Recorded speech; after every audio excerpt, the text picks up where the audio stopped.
हमारे साथ जुड़े रहने के लिए हमारे YouTube चैनल को सब्सक्राइब करें, साथ ही बेल आइकन को दबाएं। नेटवर्क न्यूज की खबरें सबसे पहले देखने के लिए। पंजाब के डीआईजी लखविंदर सिंह जाखड़ ने किसानों के समर्थन में दिया इस्तीफा। किसानों के समर्थन में केजरीवाल ने कहा, कल एक दिन का उपवास पूरा देश रखे। बंगाल के मंत्री का बड़ा आरोप, बीजेपी चुनाव हारी तो करा सकती है ममता की हत्या। टीआरपी स्कैम मामले में रिपब्लिक टीवी के सीईओ को मुंबई पुलिस ने कर लिया गिरफ्तार। कोरोना के दैनिक मामलों में हुआ मामूली इजाफा, पिछले 24 घंटे में मिले इतने केस। कृषि कानूनों को लेकर प्रदर्शन कर रहे किसानों के समर्थन में पंजाब के डीआईजी जेल लखविंदर सिंह जाखड़ ने इस्तीफा दे दिया और कहा कि उन्होंने अपनी सेवा से किसानों के समर्थन और नए कृषि कानूनों के विरोध में इस्तीफा दिया है। जाखड़ ने बताया कि राज्य सरकार को अपना इस्तीफा उन्होंने शनिवार को सौंप दिया।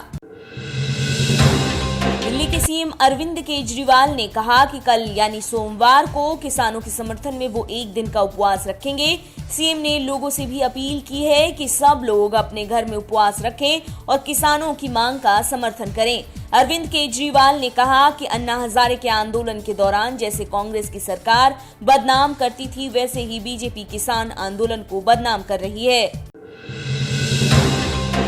बीजेपी के राष्ट्रीय अध्यक्ष जेपी नड्डा पर हमले को लेकर घिरी पश्चिम बंगाल की तृणमूल कांग्रेस की सरकार के मंत्री सुब्रत मुखर्जी की तरफ से आरोप लगाया गया है कि अगर बीजेपी राज्य में सरकार बनाने में विफल रही तो लोगों को गुप्त तौर पर भेजकर सीएम ममता बनर्जी की हत्या की वो साजिश रच सकती है।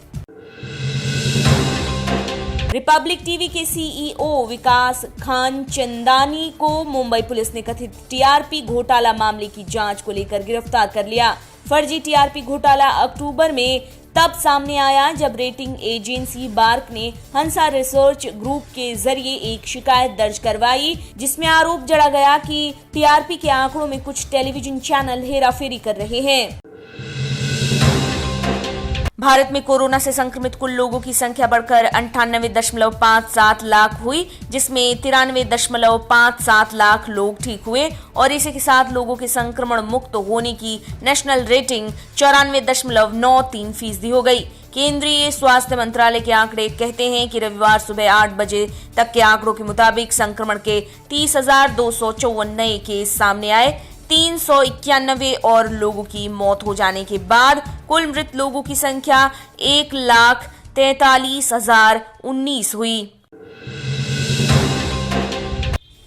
कोरोना महामारी से बंद हुए स्कूल को हरियाणा सरकार ने फिर से खोलने का निर्णय लिया है, जिसके तहत सोमवार 14 दिसंबर से 10वीं और 12वीं के छात्रों के लिए स्कूल खोले जा रहे हैं। 21 दिसंबर से कक्षा 9वीं और 11वीं के लिए स्कूल को फिर से खोले जाएंगे। हालांकि 72 घंटे पहले तक की कोरोना नेगेटिव रिपोर्ट स्कूल में प्रवेश के लिए दिखाना जरूरी होगा।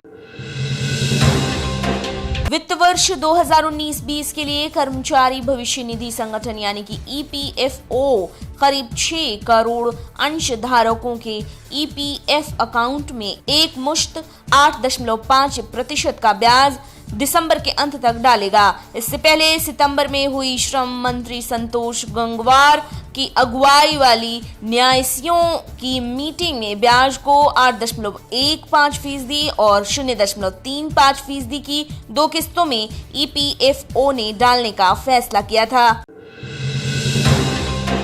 मलेशिया के एक रोहिंग्या आतंकी संगठन की भारत पर हमले की साजिश का भारतीय खुफिया एजेंसी ने पर्दाफाश किया। सुरक्षा एजेंसियों को मिली इनपुट्स के मुताबिक यह आतंकी संगठन किसी महिला का भारत पर हमले में इस्तेमाल कर सकता है।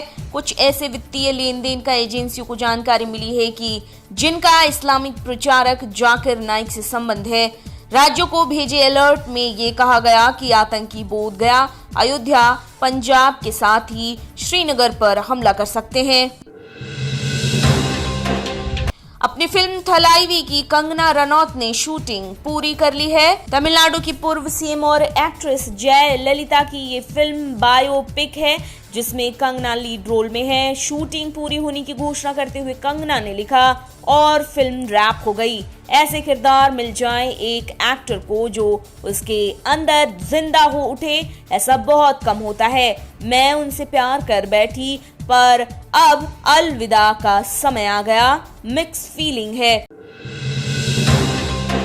गुलाबी गेंद से खेले जा रहे भारत और ऑस्ट्रेलिया के बीच का दूसरा अभ्यास मैच तीसरे और अंतिम दिन ड्रॉ रहा।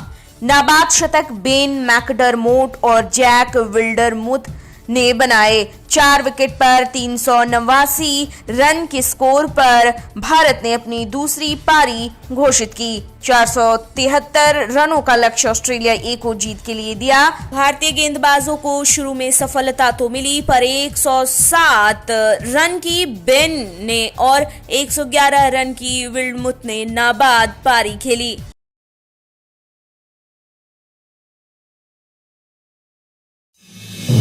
आप देख रहे हैं नेट्रिक न्यूज, साहस सच कहने का।